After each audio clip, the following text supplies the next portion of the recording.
마태복음 18장 10절에서 14절입니다. 삼가 이 작은 자 중에 하나도 업신여기지 말라. 너희에게 말하노니 그들의 천사들이 하늘에서 하늘에 계신 내 아버지의 얼굴을 항상 배옵느니라. 너희 생각에는 어떠하냐? 만일 어떤 사람이 양 100마리가 있는데 그 중에 하나가 길을 잃었으면 그 99마리를 산에 두고 가서 길 잃은 양을 찾지 않겠느냐? 진실로 너에게 이르노니 만일 찾으면 길을 잃지 아니한 99마리보다 이것을 더 기뻐하리라. 이와 같이 이 작은 자 중에 하나라도 잃는 것은 하늘에 계신 너희 아버지의 뜻이 아니니라. 아멘.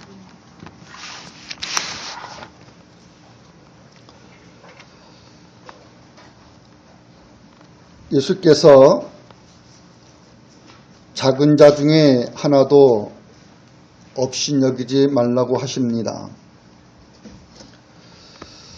이들이 어떤 존재인가를 말씀해 주시기를 그들의 천사들이 하늘에서 하늘에 계신 내 아버지 얼굴을 항상 뵙는다고 하셨습니다.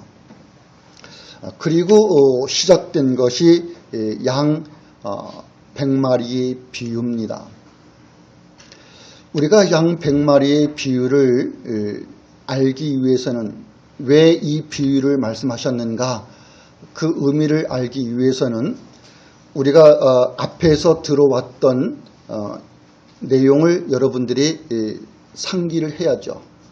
기억하고 거기에서 말씀해 주시고 있는 내용하고 연결해서 같이 봐야만 합니다. 제자들이 예수께 나와서 천국에서는 누가 큰 자입니까? 이런 질문을 했었고요. 예수님은 어린아이 하나를 그들 가운데 세우고 하나님의 나라가 어떤 자들의 것인가를 설명해 주기를, 너희가 어린아이들과 같이 되지 않으면 하나님의 나라에 결코 들어갈 수 없다, 이런 얘기를 하셨던 겁니다. 그리고 어린아이를 들어서 너희들도 지금 이 어린아이와 같이 자기를 낮추는 사람, 그 사람이 천국에서 큰 자라고 이야기를 하셔요.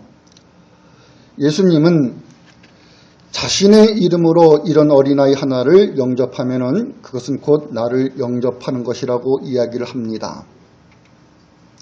그러면서 이런 어린아이에게서 말해주고 있는 것에서 이제 제자들에게 예수께서 이런 어린아이 하나를 또는 작은 자 하나를 업신여기는 것이 얼마나 잘못된 것인지, 그것이 어떤 죄의 문제인지를 예수께서 사람의 그 신체를 가지고 이야기를 하시죠. 만일에 어떤 사람이 그 죄를 범했을 때 그 죄를 범한 사람의 그 손이나 또는 발이나 또는 눈이나 이것을 잘라버리고 또한 빼버리라는 거예요. 왜냐하면 그러한 몸으로, 한쪽 손이나 한쪽 발 또는 한쪽 눈이 없는 몸으로 영생에 들어가는 것이 두 손, 두 발, 두 눈 다 가지고 지옥에 들어가는 것보다 낫다는 이야기를 하십니다. 이것은 우리의 신체 일부를 이렇게 잘라버려서라도 지옥에 들어가지 마라, 그런 얘기를 하시는 건 아니죠. 우리 몸의 일부를 잘라버리더라도 인간의 그 본질적 상태가 바뀌지 않으면은 영생에 들어갈 수가 없는 거죠. 즉 죄의 본성에 있는 그 사람의 그 실체가 여전히 존재하는데 신체 일부를 없앤다고 그래가지고 그것 때문에 영생에 들어가 있느냐라는 거예요. 근데 그런 의도로 말씀한 건 아니라고요. 몸의 일부가 없더라도 영생에 들어가는 것이 몸이 온전하더라도 지옥에 들어가는 것보다 더 낫다라는 그 강조를 해주시고 있는 거죠. 그리고 예수께서 이러한 이야기라는 것을 통해서 자신을 설명하시는 거예요. 내가 세상에 온 것은 인자가 세상에 온 것은 잃어버린 자를 구원하러 온 것이다 라는 얘기를 하시는 거죠. 11절에서는 생략이 되어 있지만 우리가 보고 있는 성경에는 이게 가로치고 없음 이렇게 되어 있지만은 다른 성경에는, 그러니까 성경이 뭐 여러 가지가 아니고 성경은 하나인데 그 번역한 성경들이 많이 있는 거죠. 근데 그 번역한 성경들이 번역할 때 성경의 그 원본을 복사한 필사한 여러 사본들이 있는데 그 사본들 가운데 어떤 성경 사본에는 인자가 온 것은 잃어버린 자를 구원하러 온 것이다 라는 그런 구절이 있는가 하면은 어떤 성경 사본에는 그게 빠진 거예요. 그러니까 실수해서 빠뜨린 거죠. 원래 있는 것이 더 정확한 거죠. 근데 우리 한글 성경은 개역 성경은 어떤 사본에는 그 구절이 빠진 것을 채택을 해서 번역하는 것에 그 사본으로 채택을 해서 이 한글 성경을 번역했기 때문에 그대로 이렇게 빼놓은 거예요. 하지만은 어떤 성경 사본이 있다라는 것을 알려주고 있는 거예요. 그러니까 우리가 있는 것 속에서 본 내용을 보는 것이 더 유익합니다. 근데 이따른 뭐가 있냐 할 때 인자가 온 것은 세상에 온 것은 이러한 이유에서다 라고 하는 설명이 있다라는 거예요. 인자가 온 것은 잃어버린 자를 찾아서 구원하는 데 있다라는 것을 이야기해 주시면서 그 비유로 지금 양 200마리 얘기가 되고 있는 겁니다. 예수님이 이 비유를 말씀하시는 의도는요, 제자들이 천국에서 누가 큰 자입니까? 즉 누가 더 위대하냐? 누가 더 높은 자리에 앉을 것이냐?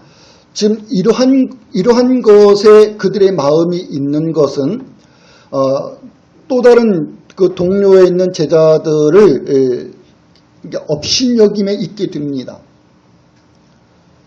근데 그 업신여김이 그냥 너희가 그 작은 자녀를 실족시키면 이런 얘기로 나오지만은 그 실족시킨다라는 것이요 그 비방하고 멸시하고 이런 것에 대해서 업신여긴다라는 그런 의미를 가지고 있는 거예요. 주님의 부르심을 통해서 하나님의 나라를 세워가는 일에 한 지금 동료로 제자로 부름을 받고 있는 같이 있는 자들이라고요. 근데 자신이 높아지려고 한다는 얘기는 자신과 함께 있는 동료들을 낮추게 되는 거죠. 자신이 높아지는 위치에 있는 것만큼 다른 동료들을 이렇게 낮은 자로 낮추게 보는 그런 격이 되는 거예요.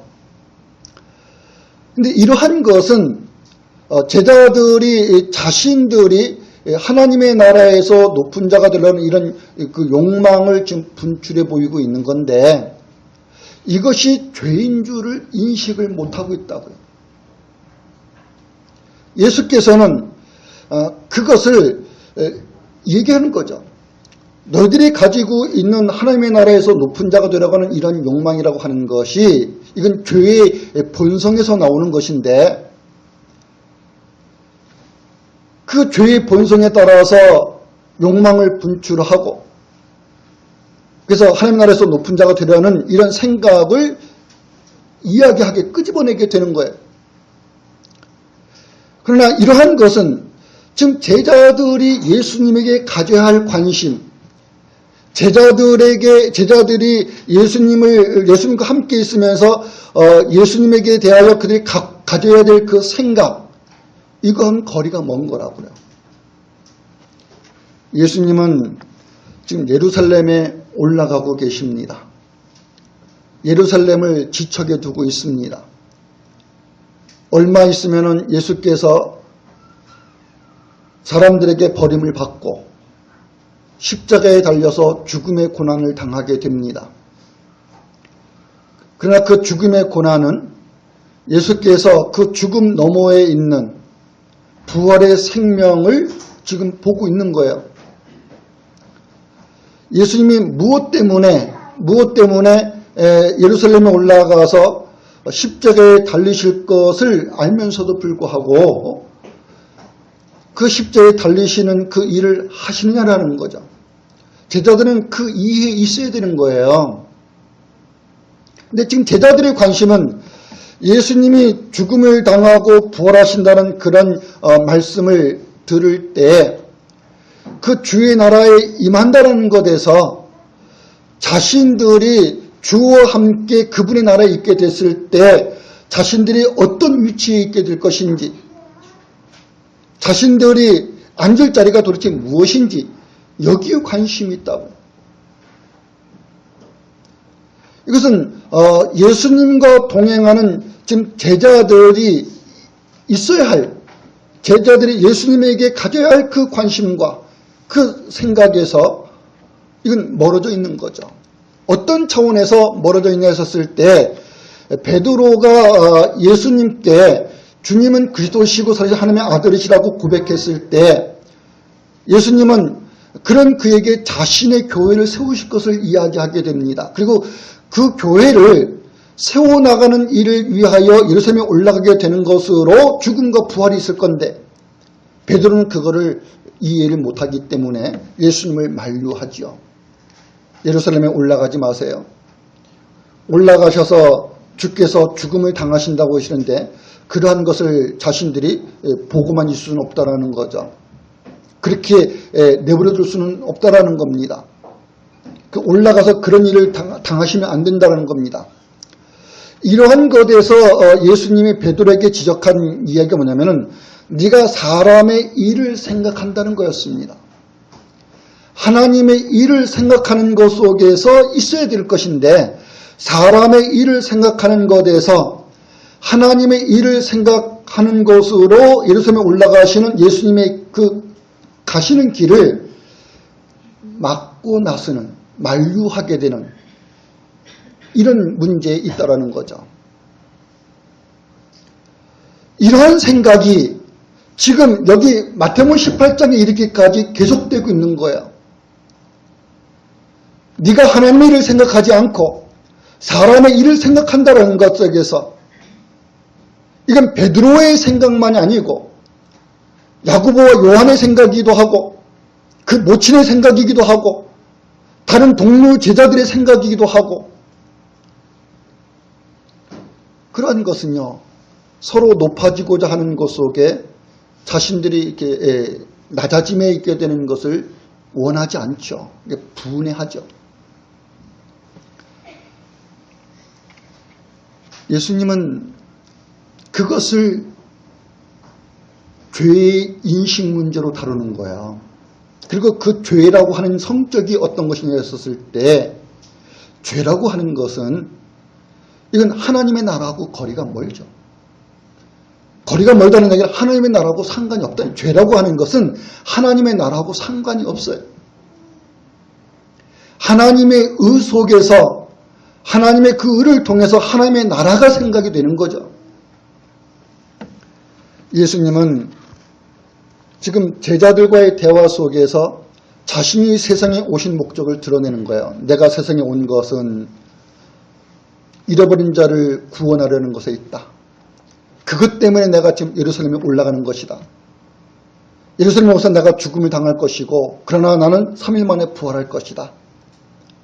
이것이 무엇으로 있는지를 너희들이 알아야 된다는 겁니다. 그리고 그것을 알게 해주기 위해서 변화산에서 변형하신 모습으로 나타내시면서 모세와 엘리야 두 선자와의 그 자리를 통해서 예수께서 반드시 십자가에 달려서 죽음을 당하시게 되는 그 내용들을 지금 제자들에게 듣게 하셨던 거죠. 베드로와 야고보와 요한에게 듣게 하셨던 거죠.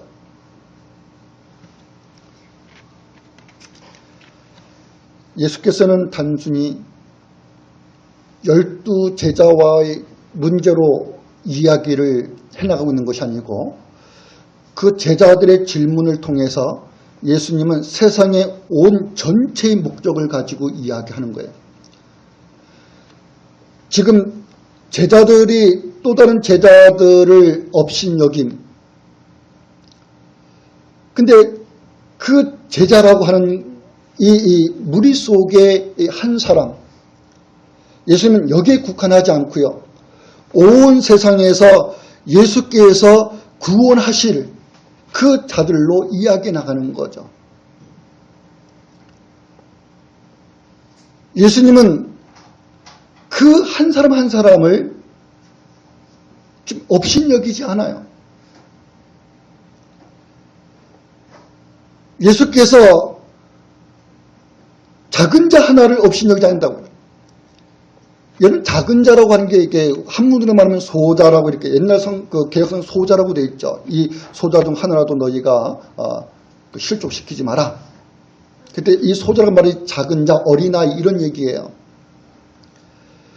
그러면 예수님이 무엇 때문에 이런 표현을 쓰셨느냐 했었을 때 키가 작기 때문에 작은 자 또는 어린아이 이런 얘기가 있고 어린아이를 세우셔서 지금 제자들에게 이 아이와 관련하여 말하고 있고 예수님이 구원하시는 그들을 이 어린아이와 관련해서 말씀해 주시고 있는 거예요. 근데 이것은 키가 작다 이런 문제가 아닌 거죠.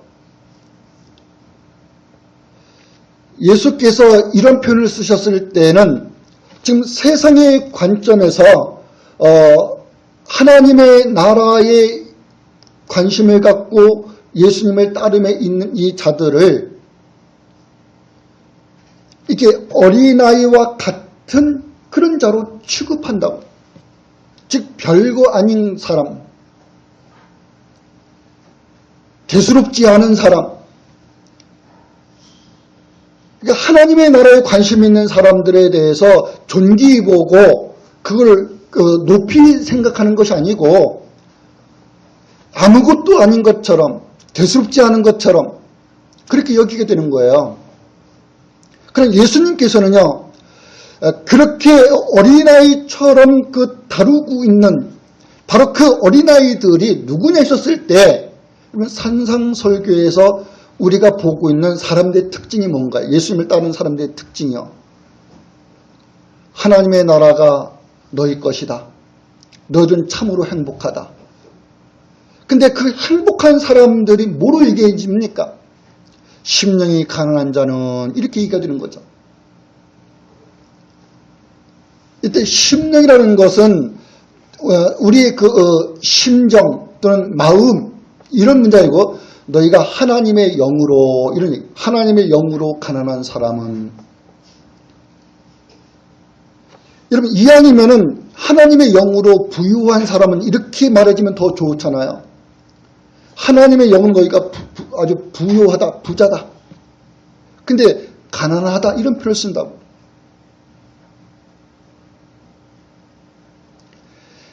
하나님의 영으로 가난하다 하셨을 때 이 사람에게서 오직 붙들 수밖에 없는 유일한 것, 지금 그 문제를 갖고 얘기하는 거라고요. 하나님의 나라와 하나님의 의를 구하는 것에 있는데 이것이 오직 그 사람의 유일한 것일 수밖에 없는 거예요. 그것만 얘기가 되나요? 다른 것도 얘기가 많이 되죠. 애통하는 자는 복이 있다도 얘기가 되고요. 긍휼히 여긴 자는 복이 있다도 얘기가 되고요. 화평케 하는 자는 복이 있다도 얘기가 되고요. 나아가서는요. 너희가 나를 인하여서 고난을 받는다 그러면은 너희는 참으로 행복하다. 왜냐하면 하나님의 나라가 너희 것이기 때문이다. 라고 그들이 오직 그리스도 그분을 위하여서 예수 그리스도를 따르는 그 삶으로 얘기가 되고 있는 거예요. 이것 때문에 너희가 고난을 당한다면 너희는 기뻐하라. 하나님의 나라가 그들의 거신 사실로 인해서 그들이 그리스도와 함께 고난에 있다라는 거거든요. 성경에서 예수님이 소자, 어린아이, 작은 자 이런 표현을 썼을 때는 그것을 염두에 두고 있는 거예요. 이런 자들을 너희가 업신여길 수 있느냐라는 거죠. 무시하고 비방하고 멸시할 수 있느냐라는 거예요. 이들보다 더 높이 되고자 하고 이들보다 더 잘 되고자 하고 그럴 수 있느냐라는 거죠. 내가 이들을 위해서 왔다라는 겁니다.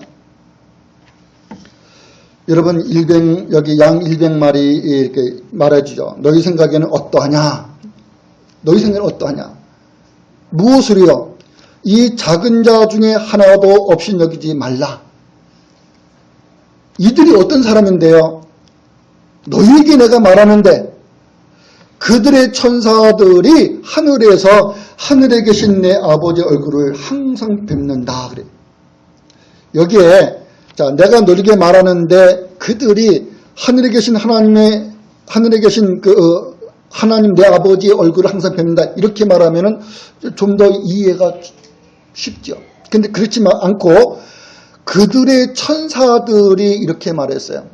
하늘에서 하늘에 계신 내 아버지의 얼굴을 뵙는다. 즉 주님의 그 아버지 얼굴을 항상 하나님 아버지를 항상 뵙는다. 누가요? 그들의 천사들이.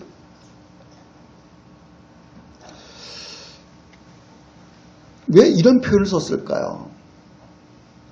여기 그들의 천사들 때 도대체 이 천사들 그리고 그들로 말하자면 이 그들은 누굴까요?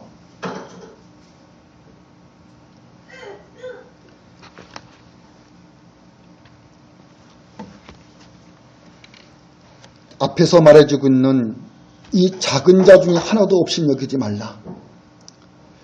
작은 자와 관련해서 하늘의 그들의 천사들이 얘기가 되고 있는 거죠.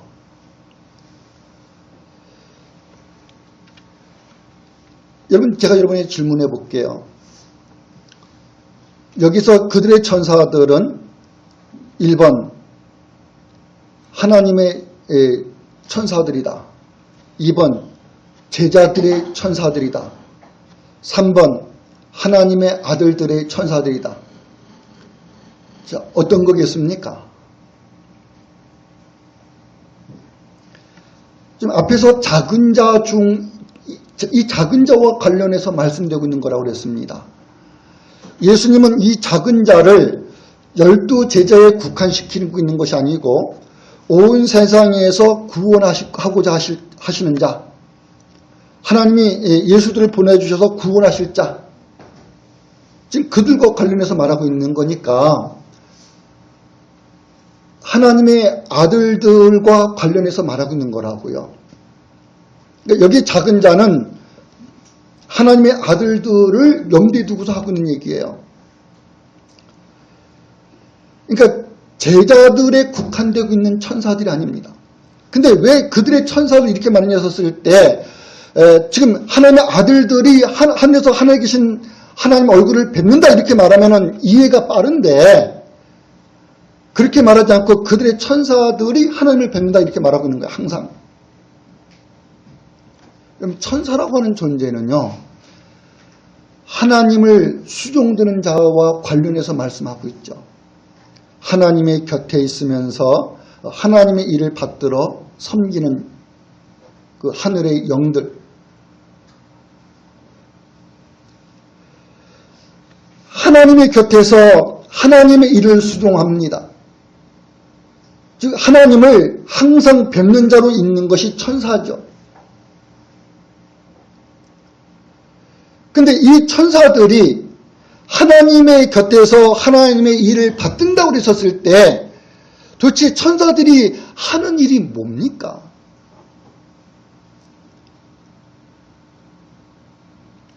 천사들이 하나님의 일을 받들어서 일한다는 게 뭐냐라는 거죠.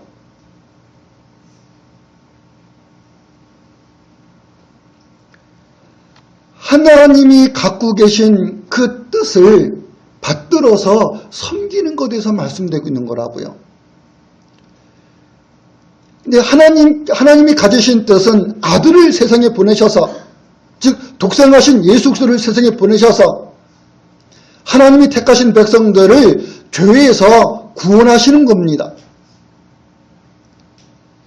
그래서 그들을 죽음에서 생명으로 옮긴 자가 되게 하는 겁니다.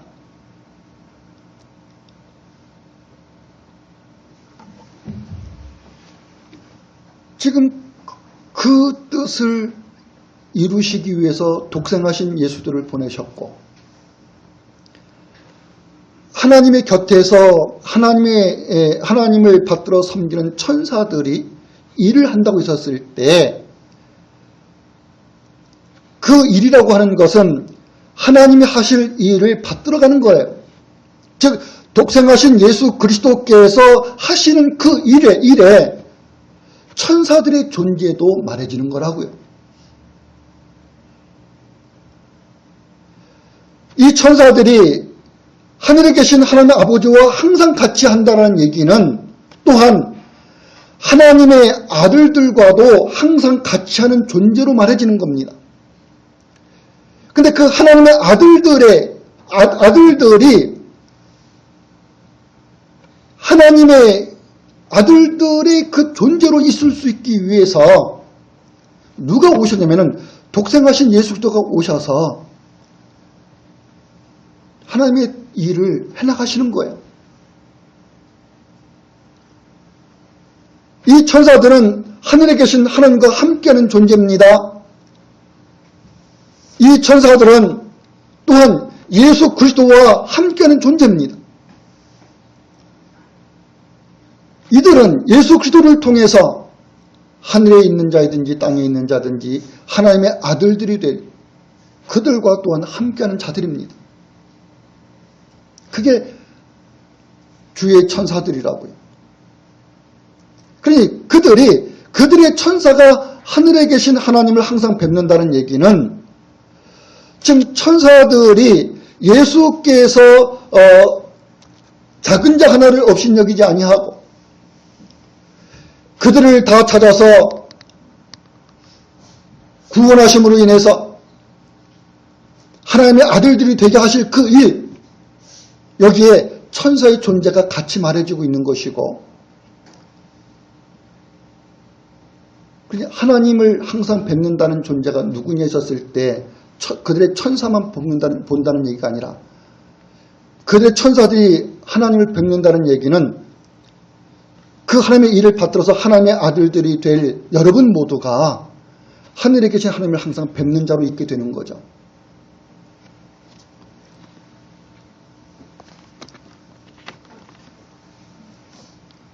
예수님은 내가 세상에 온 것은 이들을 구원하는 것에 있다. 하늘에 계신 하나님을 항상 뵙는 그 하나님의 아들들로 삼는 그 일을 위해서 내가 세상에 온 것이고, 나는 그들을 반드시 찾아서 하나님의 아들들로 하나님을 아버지라 부름에 있게 하실 것이다 라는 것을 지금 이야기해 주시는 것에서 내가 이런 자들을 위해서 왔는데, 그리고 내가 이 일 때문에 예루살렘에 올라가서 십자가에 달려 죽고 부활할 것인데, 그런 그들에게 너희들의 관심과 마음이 온통 집중되어 있어야 될 거 아니냐는 거예요. 근데 너희들은 지금 너희들 안에서, 즉 제자들 이 무리 안에서 누가 큰 자가 될 것이냐, 이 다툼에 있고 이 분쟁에 있느냐라는 거죠. 이것이 선한 것이며 이것이 옳으냐 그 말이에요. 옳지 않다라는 거죠. 선하지 않다라는 거죠. 흔히 여기 양 100마리가 있는데, 양 200마리가 있는데 그 중에 하나가 길을 잃었으면 그 99마리를 산에 두고 가서 길 잃은 양을 찾지 않겠느냐, 그 한 마리 양을 찾지 않겠냐. 이것을 이렇게 보통 이렇게 제목을 잡으면은 길 잃은 한 마리 양 뭐 이렇게 잡죠. 그리고 이것을 가지고 주로 설교되어지는 것이 뭐냐면, 설명되어지는 것이 뭐냐면은 전도하자 이거예요. 예수께서 99마리의 양을 두고, 본래 100마리 양이 있는데, 200마리의 양이 있는데, 그 중에 한 마리가 그 무리에서 이탈해 가 있는 거예요. 다른 데로 떨어져 나가 있는 거죠. 그래서 목자를 잃은 자기 동료와, 즉 양이 자기 동료와 함께 그 목자를 잃어버린 상태에서 온 들녘을 헤매고 있다라는 거죠. 그러니까 심히 고생하고 그런다라는 거예요. 예수께서 그걸 안타깝게 여기시고 99마리를 들녘에 두고 한 마리 양을 찾기 위해서 온 들녘을 또한 찾아 헤맨다라는 겁니다. 그래서 반드시 찾아서 데리고 온다라는 거죠. 그것처럼 우리도 그 길 잃은 한 마리 양을 찾는 것에 우리의 사명이 있고 또 교회가 존재하는 목적이 있다. 이러한 것으로 풀고 나가요. 여러분, 전도하자라는 것에 이의를 달 사람 없어요. 단 한 사람도 소외하지 말고, 단 한 사람도 예외로 두지 말고, 그들에게 관심을 갖고 그들을 사랑해야 되고, 그들을 전도해서 그들의 영혼이 구원받게 해야 된다는 것에 누가 토를 달겠어요? 그러니까 양 100마리의 이 비유를 가지고 교회에서 우리도 예수님의 심정을 가지고, 목자의 심정을 가지고 세상에 나아가서 잃어버린 모든 양들을 찾아서 구원합시다 라는 것에 누가 시시비비를 가릴 그런 문제는 아니라고요. 그러나 한 생명의 그 가치를 알고, 소위 천하보다 귀하다고 하는 그 한 생명의 그 존재함을 알고 그 생명을 구원하는 이 복음 전도에 우리가 있어야 되는 건데, 그 설명으로, 그 근거로 이 본문이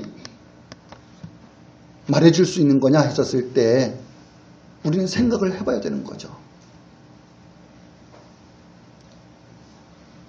지금 이 본문이 무엇을 설명하기 위해서 지금 비유가 되고 있는 겁니까? 제자들이 천국에서 누가 더 높은 사람이 될 것이냐라고 하는 이 문제로 예수께서 그들에게 자신이 세상에 오신 목적을 이야기하는 것에 대해서 지금 이야기되고 있는 거잖아요.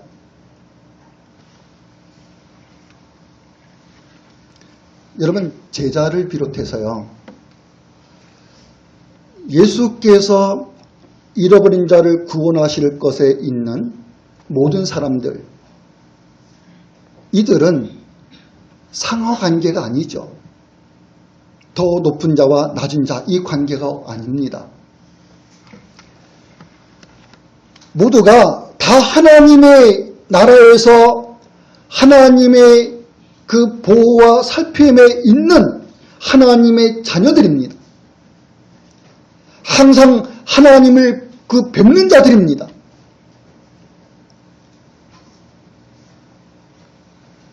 누구도 여기서 제외되는 게 아니라고요. 그러니 하나님의 그 자녀들에게서 어떤 누구도 더 높은 자에 있거나 더 낮은 자에 있거나 그런 것이 아닌 거예요. 지금 이들은 어떤 대상들이냐면은, 진실로 너에게 이르는데 내가 이들을 찾으면 도대체 이들을 찾는 것에 대해서 뭐가 있다? 내가 기뻐할 것이다 라는 거죠.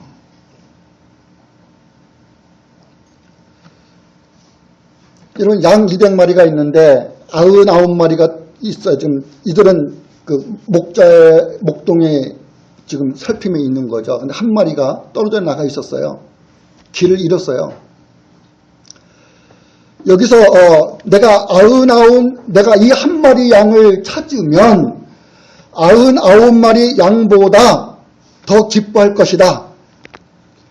지금 이러한 표현이 99마리의 양과 한 마리를 찾은 이 양, 한 마리 양 99대 1이잖아요. 근데 길을 잃지 않은 99마리보다 그 길을 잃은 양을 찾은 이 기쁨, 이것을 더 기뻐한다는 표현을 썼어요. 더욱. 이것은 지금 한 마리 양의 가치가 99마리의 양의 가치보다 더 크다라는 뜻에서 하고 있는 얘기가 아닙니다. 결코 그런 얘기가 아닌 거예요. 여러분 한 아버지에게 두 아들 비유가 있는 거 아시죠? 이제 우리가 흔히 탕자 비유 이런 말을 해요.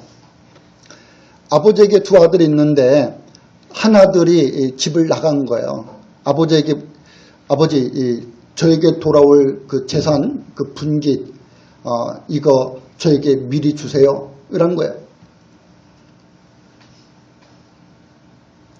아버지가 그에게 상속할 재산을 원하는 대로 줬습니다. 이거 가지고 집을 나가서 뭐 했느냐? 허랑방탕한 생활을 산 거예요. 돈을 다 소비한 거예요. 재산을 다 허비한 거예요. 그는 재산을 다 허비했고 그것으로 그가 굶주림에 있는 가운데에서 비참한 어떤 삶을 살게 되죠. 그래서 그 동물들이 먹는 음식, 즉 그래서 돼지가 먹는 음식, 그것으로라도 배를 채우고자 하는 그런 비참함에 있게 되는 거예요. 그리고 그런 비참함을 왜 얘기하냐면은 그 아들에게 그가 있어야 할 곳을 상기시키는 것으로 있는 겁니다. 내가 가야 할 곳이 어딘가, 내가 있어야 될 곳이 어딘가, 내가 내 아버지의 집에 있었을 때 이걸 생각하고 이야기해 주는 거예요. 내 아버지 집은 내가 돌아가자. 그리고 돌아오는 거죠. 아버지가 그 아들을 맞이합니다. 그 아들을 위해서 좋은 옷을 입히고 살찐 소를 잡고 잔치를 베풉니다. 근데 그것을 큰아들이 들은 거예요.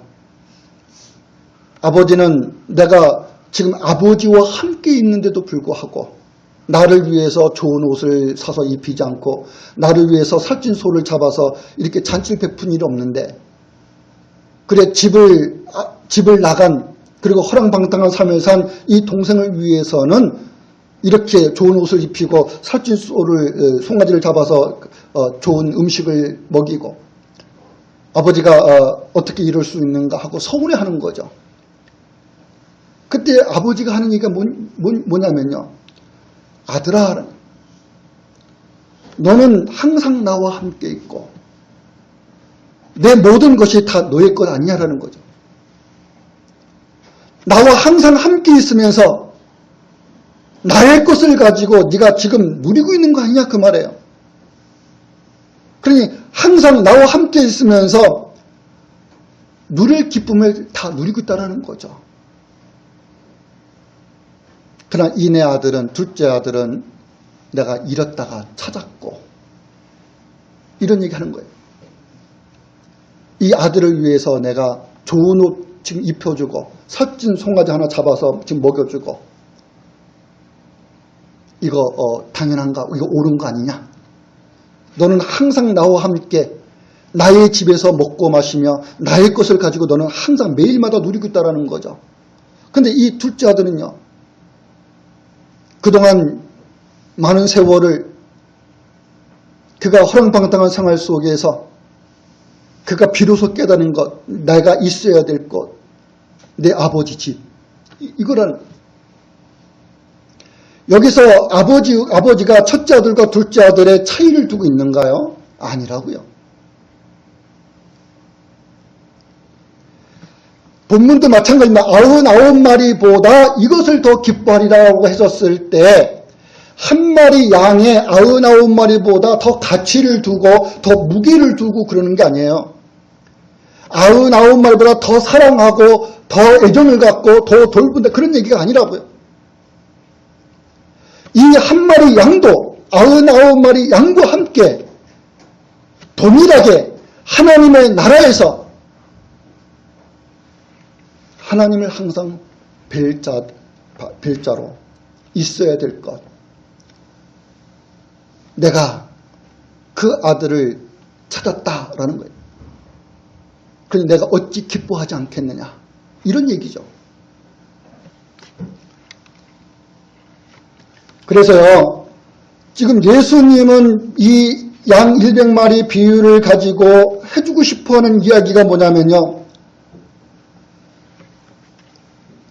소자 하나라도 업신여길 수 있는 존재가 아닌데 이들보다 더 높고 더 좋은 자리에 앉고 지금 그럴 관계가 아니라고요. 단 한 사람의 소자도 예수께서 찾아 구원함으로 인해서 99마리와 함께 하나님의 나라에 들어갈 자입니다. 이들은 함께 하나님을 아버지라고 부를 하나님의 나라에서 참으로 존귀한 자입니다. 그런 뜻에서 하나님의 나라에서 큰 자다. 어린아이, 너희들이 이 어린아이와 같이 되지 않으면 이런 얘기 하는 거고요.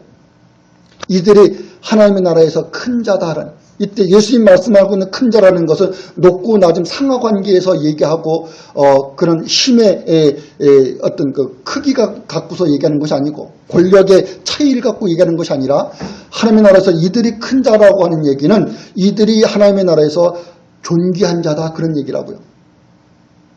너희와 함께.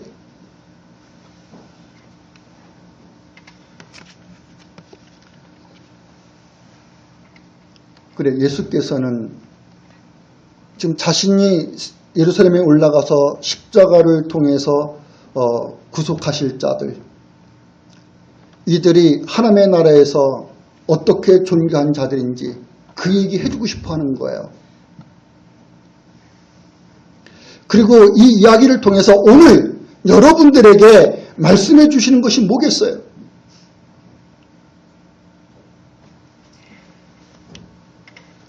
여러분들은 그리스도의 몸으로 연합하고 교회를 이루고 있습니다.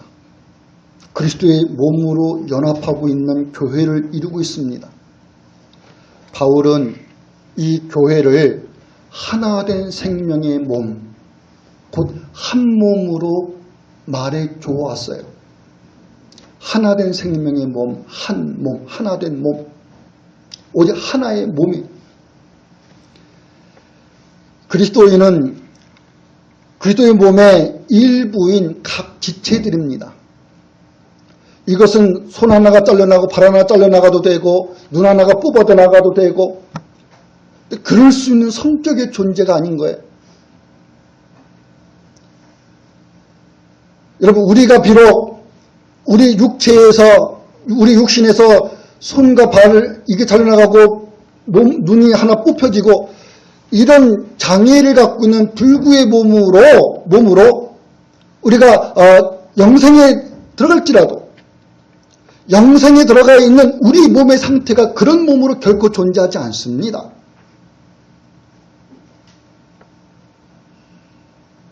하나님의 나라에서 온전치 못한 몸으로 존재하지 않는다고요. 왜요? 부활이. 그리스도께서 재림하실 때 우리가 그분과 함께 우리가 갖게 될 그 부활을 통해서 우리의 몸이라는 것은 하나님의 아들의 그 몸으로서의 그 온전함으로 하나님의 나라에 있는 거죠.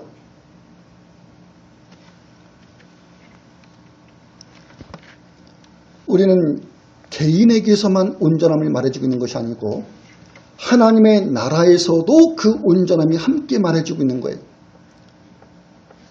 하나님의 나라는 양 100마리 비유를 갖고 말해지는 것처럼 여기에 예수님이 찾아서 구원하시는 모든 사람, 이들로 이루어지는 것이 하나님의 나라입니다. 우리가 갖는 믿음의 형제요, 믿음의 자매요, 성도요, 그리스도인요, 이런 말 했을 때 바로 여러분 앞에 있고 여러분 옆에 있고 여러분의 뒤에 있는 여러분의 믿음의 형제와 믿음의 자매로 말해지는 우리들이 어떤 존재인가 있었을 때 그리스도의 몸에 하나 된 생명으로 있는 몸이라는 거죠. 이 지체에서 손은 손의 모양으로 있고 발은 발의 모양으로 있는 것으로 인해서 어느 것이 더 낫거나 좋거나 못하거나 이런 차이가 있거나 차별이 있는 것이 아닙니다. 바울이 그걸 고린도 교회에서 하고 있는 얘기 아닙니까? 눈은 얼굴에서 윗부분에 있고 코나 입은 얼굴에서 눈 아랫부분에 있다고 그래서 얼굴 윗부분에 있는 눈이 얼굴 아랫부분에 있는 코나 입보다 더 높은 그런 위치에 있는 건가요? 더 높은 고귀한 거냐 그 말이죠. 그렇지가 않은 거죠. 손이든 발이든 다 그렇습니다. 그리스도인은 하늘에 계신 하나님과 그분의 나라에서 그 누구도 큰 자와 작은 자 이런 것으로 존재하지 않습니다. 그러니 이러한 우리의 그 동일한 그리스도의 한 몸의 지체로 있는 우리의 성격에 대해서 지금 이들이 같이 함께 하나님을 뵙고 하나님을 아버지라 부를 자라고 하는 이 동일한 의식, 이 동등한 의식을 여러분들이 가져나가야 되는 거죠. 즉 차이가 없고 차별이 없는 의식을 여러분들이 가져나가야 되는 겁니다. 하나님의 사랑을 함께 받으며 있는 존재라고 하는 겁니다. 이것을 이 지상에서 우리가 함께하고 있는 것이 교회. 이 지상에서 하나님의 나라의 그 실제적인 모습을 이 지상에서 교회라고 하는 것을 통해서 여러분들이 겪고 있는 거죠. 그리스도의 교회는 믿음의 형제들을 제치고 자신이 보다 나은 자이거나 보다 높은 자가 되고자 하는 그런 욕심에서 형제들을 또는 자매들을 실족해하는 일을 해서는 안 됩니다. 무시하고 업신여기며 멸시하고 비난하는 것은 신체의 그 일부를 잘라낼지라도 그런 행위라도 하지 않으면 안 되는 그런 극단에 있는 참으로 큰 죄라고. 예수께서 우리가 그 지난 주일까지 들었던 얘기 가운데서 너희들의 그 몸의 일부가 없는 것에서 영생에 들어가는 것이 온몸으로 들어가는 것보다 온몸으로 지옥에 들어가는 것보다 더 낫다고 했었을 때 이것이 그렇게 지옥 갈 죄라고 했었을 때 너희들이 이 죄로 지옥 간다 이런 얘기하고 있는 건 아니죠. 지금 예수 그리스도를 통해서 그 죄로부터 구원에 있는 제자요 예수 그리스도의 그 구속사역을 통해서 지옥에서 천국으로 사망에서 영생으로 옮김에 있게 되는 그런 작은 자라고요. 예수님에 의해서 그 일이 일어나는 거예요. 그냥 그들이 지옥에 들어가고 사망에 처한다는 것은 있을 수가 없습니다. 그런데 만약에 너희들이 그렇게 형제를 업신여기고 자매를 그렇게 너희들이 실족시킨다고 그러면은 나로 인해 가지고서 천국과 영생이 너희들에게서 말해지고 있지만 너희들이 행하는 그 죄라고 하는 것은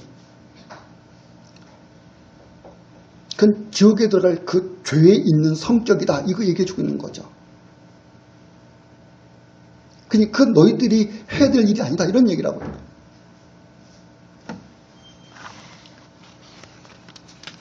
오늘날에서도요. 제자들이 가졌던 누가 천국에서 더 큰 자가 될 것이냐. 이 한마디로 제 얘기가 되고 있지만은 이 세상에서 우리들이 가질 수 있는 다양한 생각들, 천국에서 누가 더 큰 자가 될 거냐와 동일한 것으로 다양한 것을 이 교회 안에서도 사람들이 행할 수 있어요. 우리가 야고보서라든지 고린도 교회에서 보게 되면 성찬 가지고도 얘기가 되고 있잖아요. 먹는 것 가지고도 그렇게 얘기가 된다고. 있는 자는 있는 자들끼리, 없는 자는 소외가 되고, 높은 자는 높은 자들끼리, 낮은 자는 소외가 되고, 성찬 가지고도, 즉 주님의 그 만찬의 자리를 갖는 것 갖고도, 먹고 마심을 갖고도 그런 일들이 벌어진다고요. 그 외에도 많이 발생하는 거죠. 때로는 우리가 나보다 나이가 적다는 것으로 어린 자를 무시하기도 하고 업신여기기도 하고, 때로는 나보다 나이가 너무 많아서 분별력이 없다는 것으로 무시하기도 하고, 때로는 나보다 일을 못한다는 것으로, 또는 나보다 능력이 없다는 것으로 무시하기도 하고, 항상 내가 기준이 돼가지고 내가 남보다 내가 나으니 늘 그런 의식을 갖는 거죠. 여러분, 이러한 것은 예수께서 말씀하거나 사도들이 말하고는 의도하고는 전혀 다른 거예요. 뭐가 얘기거든요. 오히려 나보다 남을 더 낮게 여기고 섬기라. 이것이 얘기가 되고 있는 거죠. 원리적인 면에서 예수께서 자신이 세상에 오신 것은 무엇인가 했을 때 내가 섬김을 받으려는 데 내가 있지 않고 내가 오히려 남을 섬기는 것에 있고, 이렇게 얘기가 되는 거라고. 도대체 얼마나 예수님이 남을 섬기려고 하셨을 때 나는 내 목숨을 많은 사람을 위하여 내가 버린다라는 것을 말해주고 있어요. 즉 대속물로 내 몸을 주기 위해서 왔다, 이런 얘기가 됩니다. 많은 사람을 죄에서 구원하기 위해서 예수님이 희생 제물이 되시는 것으로 이 얘기가 되어집니다. 우리가 남을 나보다 낮게 여긴다고 했었을 때, 낮은 자가 아니고 나보다 더 나은 자로 여긴다고 했었을 때, 거기에는 예수께서 그들을 위해서 행하신 구속과 그들에게 나타내신 하나님의 자비로우심이 이야기가 되고 있는 거예요. 그들이 누구냐라는 거죠. 우리인 거예요. 이 교회인 거예요. 성경에서 믿음의 형제와 자매들, 즉 예수들을 믿는 그리스도인은 젊은이와 노인, 남자와 여자, 주인과 종, 그리고 예수님 당시의 그 유대인과 이방인, 이 모두는 거기에 차이와 차별성이 있는 것이 다 폐지가 됩니다. 모두가 그리스도 예수 안에서 믿음과 그 믿음에 의한 연합을 통하여 하나님을 아버지라고 부름에 있는 하나님의 자녀가 된 이 하나님의 기뻐하심에 있는 거예요. 그래요. 하나님의 기뻐하심에 있는 존재. 여기 가운데에서 그 누구도 하나님의 이 기뻐하심에서 제외된 사람이 없다고요. 교회라는 것을 여러분이 그렇게 하셔야 되는 거예요. 하나님의 나라를 구성하는 하나님의 나라의 그 백성으로 있는 우리의 그 존재에 대한 이해를 그렇게 가지셔야 된다고요.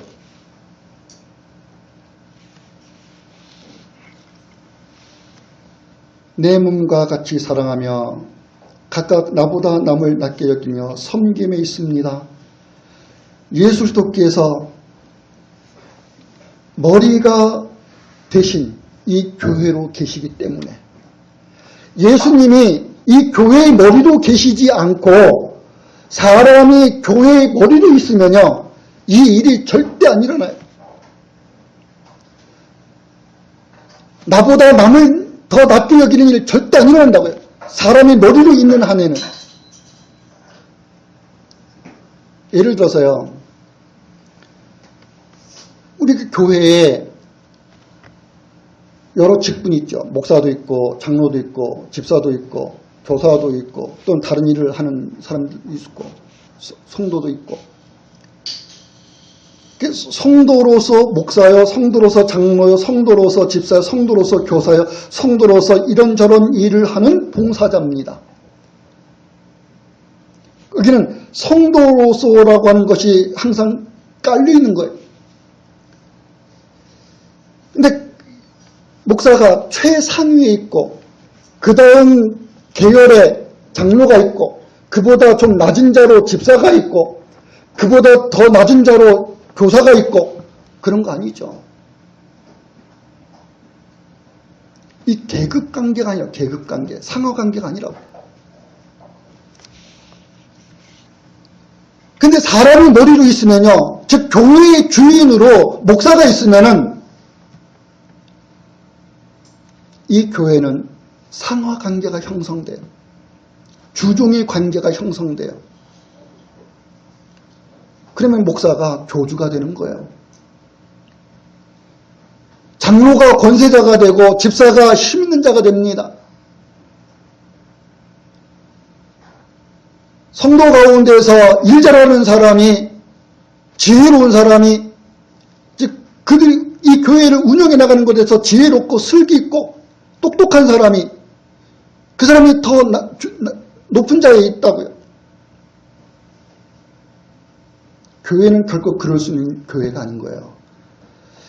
그리스도께서 머리로 계시며 온 성도는 주님의 그 일을 맡아서 어떤 봉사의 직무에 있든지 간에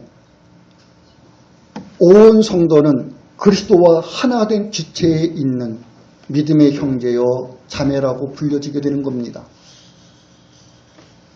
이것이 믿음의 공동체인 그리스도의 교회입니다. 그러니 여러분들이 이 자리에서 생각하고 여러분들이 기억에 떠올리고 여러분들의 마음을 갖고 여러분의 마음에 집중하고 여러분이 이 교회를 통해서 뭔가 선한 일을 행한다 그러면은 교회의 머리가 되신 그리스도를 위하여 주님을 위하여 여기에 있어야 되는 거죠. 이러한 교회로 우리가 이 한 해도 되어나가기를 바랍니다. 기도하겠습니다.